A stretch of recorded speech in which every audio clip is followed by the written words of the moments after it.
Hi everyone. இன்னைக்கு வீட் கிராஸை harvest பண்ண போகிறேன். வாங்க பார்க்கலாம்.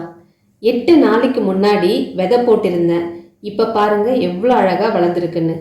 இந்த வீட் கிராஸை ஜூஸாக செஞ்சு தான் நம்மளால் எடுத்துக்க முடியும். வேற எந்த ஃபார்ம்லையும் சாப்பிட முடியாது. இதை ட்ரை பண்ணி பவுடராகவும் சேல் பண்ணுறாங்க. ஆனால் ஃப்ரெஷ்ஷாக சாப்பிட்றது தான் நமக்கு நிறைய பெனிஃபிட்ஸை கொடுக்கும். இதோட பெனிஃபிட்ஸை என்னென்னு பார்ப்போம் வாங்க.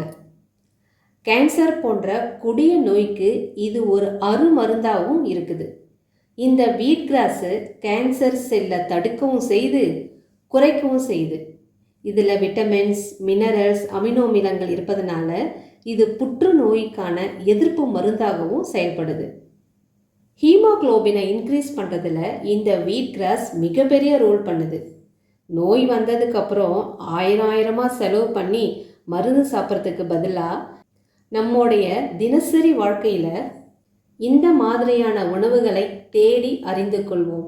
ஆரோக்கியத்தோடு வாழ்வோம். வீட் கிராஸ் ஜூஸ் எப்படி பண்ணுறதுன்னு நெக்ஸ்ட் வீடியோவில் பார்ப்போம். Stay healthy.